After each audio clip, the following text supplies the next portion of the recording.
Boys, in yesterday's Claude Code update, there's this really useful command, very powerful command that you can use, especially if you're an everyday Claude Code user still learning how to master Claude Code. This is the /powerup command where you get to discover Claude Code features through quick interactive lessons. There's 10 power-ups here. Basically, each power-up is sort of like a structured lesson on how to use or maximize the features of Claude Code. So of course, there's many different ways to learn Claude Code. You can watch YouTube videos, you can go to X, you can talk to your friends, or you can even talk to Claude Code in the CLI. But when I noticed, usually when I am being genuinely curious and I would ask Claude Code, how does this work? Why are certain bash commands like these? I would sort of get lost in the middle, and even if it gets noted down in the memory files or in the CLAUDE.md file, the flow is not good. So I'm not trying to glaze it, okay, but this is low-key underrated AF. It's a structured lesson for you to learn how Claude Code works. So we're just gonna briefly look at all 10 of these power-ups just to get you a bit of understanding on what each of these does, and then you can go ahead and try it out yourself. So this first one is foundational. Claude Code lets you reference files and specific line numbers directly in your, I'm just gonna move myself here so you guys can see what's going on. So I'm very surprised not a lot of people know about this, but Claude Code lets you reference files and specific line numbers directly in your prompts using the @ symbol. So instead of copy and pasting a 200 line file into your message, you just type @src, it just went away, but you type @src/auth.ts or /login.ts, and Claude has the full context. You can even narrow it down by pulling specific lines. So with src/app.ts 42, or if it's like 42 to 72, you can do 42-72. And it'll only pull those lines. So this matters a lot because context is everything with AI coding tools. The more precisely you point Claude at what's relevant, the less hallucination, the faster the response, and the less token budget you burn. So think of it, you should start using the @ symbol in your prompt, and think of it as your pointing finger. You're not describing the code, you're literally pointing to it, you're showing it. And that's pretty much done. But I wish it could be even more interactive, where the lesson allows you to type here inside instead of directly in the CLI. That'd be an actual interactive lesson. But at least now, if you didn't know, you can use the @ symbol. So enter to mark done. All right, this one steer with modes. So if you've been watching us long enough, you already know that you can press Shift Tab to cycle permission modes, and each mode changes how much Claude asks before acting. And we've always been a firm believer of using plan mode whenever we ask Claude to build something first, or even to review something first. Go for plan. That way Claude Code puts its full brain power on understanding what you want. And then once Claude Code asks you clarifying questions, you sort of get a better feel for how you want your product or app to look, and then execute the plan. Let them start coding. Pretty much, and many people have different style, but usually we just shift between plan and then accept edits, or if there's a very simple task, we just go bypass permission. So the dangerously skip permission one. Try it now. Let me see if I can try it here. Oh yeah, so there you can actually hit Shift Tab, and you can see it switches like this. Which gets me thinking, can I go back here and start using this? Nah, I can't. Type a file name. I can't type anything in here. This is just a demo. Okay. All right, so next up, we got undo anything. This one is a safety net, and knowing it exists changes how boldly you'll use Claude. So there's two important commands you want to keep in mind. Is the escape. This one interrupts Claude mid-task. So if you see Claude doing something you don't want it to do, it will stop it immediately.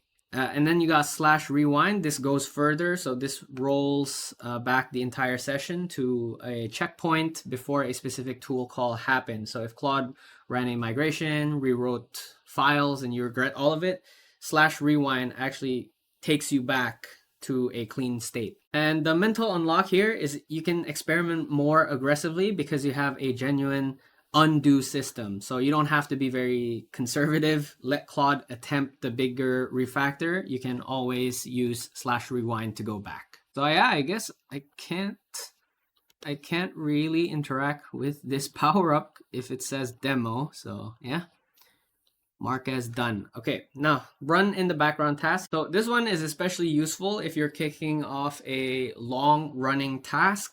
So for example, if you are, I don't know, we're trying a one-shot prompt building an app, or maybe you're writing tests for an entire module or researching API and drafting integration code, usually these take pretty long, and you don't want to interrupt Claude, right?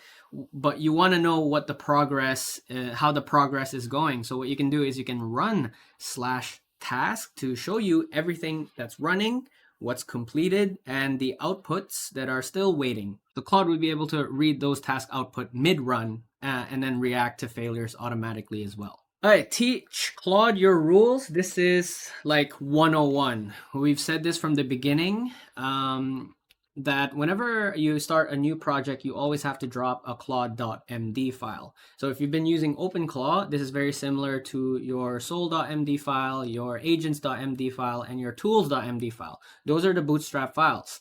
And every chat you have with Claude, they would always read Claude.md file. So it's just a simple markdown file that you drop in the project root, and whatever you put in there gets automatically loaded in every session in that project. So you don't need to re-explain yourself every time. And you know, if you've been using OpenClaw a lot, it's pretty annoying to juggle between all 6 of those bootstrap files, whereas you can just think of the Claude.md file as one big file in case you're not aware that this thing exists. Of course, you can customize your own Claude.md file, or if you want Claude to make one for you at the start of a new file, a new folder, a new project, just run /init. And then for memory, this is the personal layer on top of that. And personally, it's not much management needed here for the memory files of Claude. They're just so much smarter compared to OpenClaw memory. And another pro tip here is your Claude.md file is not a one and done type of thing. It's actually good practice to update your Claude.md file every single day as you make more progress with those projects. So if you notice that the output, looks good, or there's a certain style that Claude gives you that you really like, then tell it to save it in the Claude.md file. So every time you make a new presentation or whatever, it'll know to follow those guidelines because it'll read the Claude.md file. Mark is done. Okay, now extend with tools. So this is MCP servers. And this is how you connect Claude Code to the outside world. So by default, Claude Code can read or write files and run terminal commands. But with MCP servers, you can give it access to your database, your browser, your Slack, your GitHub, your Figma, your internal APIs, basically anything that has an MCP adapter. So it's also good practice to run /MCP to see what servers you have configured and what their status is. And you can always add new servers by editing your Claude config. I think MCP definitely needs a video of its own, so we're going to do a full video guide about MCP in the future. All right, so automate your workflow. This one, it gets a little bit advanced here. So skill needs no introduction here, but in the context of Claude Code, there are custom / commands that you define per project. And depending on what skill it is, say for example, it's deploy, you can customize this skill.md file and then have it a repeatable workflow that Claude executes on demand.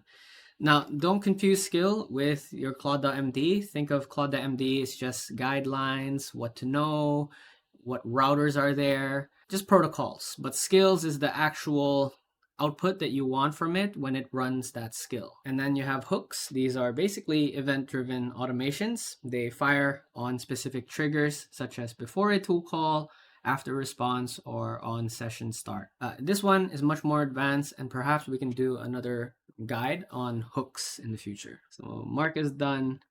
Multiply yourself. So this is the most powerful feature in the list is the sub agent. So Claude can automatically spin up multiple Claude instances in parallel, each handling a separate task, then coordinate the results. And the power of Claude Code is that they can intuitively do this compared to OpenClaw when you have to explicitly say it, but still it's, it's not that good. But like Claude Code here, just know that if you want to see what agents are there, you can run /agents to be able to manage them. And then we got code from anywhere. I personally don't use this one myself.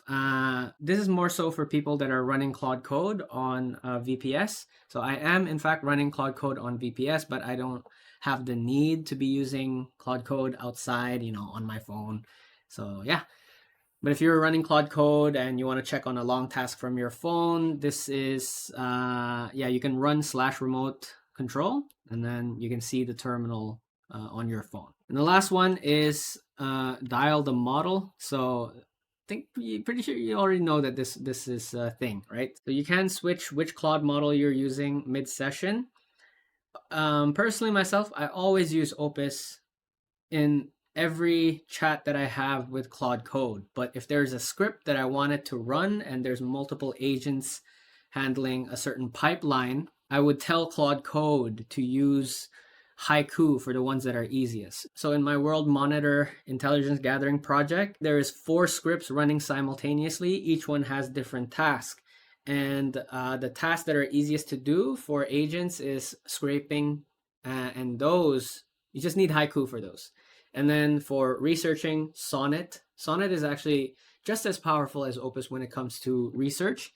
And then when it comes to synthesizing the full intelligence report, that's when I use Opus. Because if I want a task that needs critical thinking, of course, Opus is the best here. So yeah, that's pretty much it, I guess. Hey, look at that. We got a little bit of celebratory UI thing there. So I hope that in the next Claude Code update, they'll actually make this more interactive, because frankly, I'm a bit disappointed that most of these are just demo. I want to get my hands in on it without affecting, without going directly in the CLI. Just let us, use it instead of just showing us a demo. So this really cool feature. Just think of it as like a preliminary learning on how to use Claude Code better. So boys, if you find this video helpful, smash up that like button, subscribe to the channel. My name is Ron. Shana out.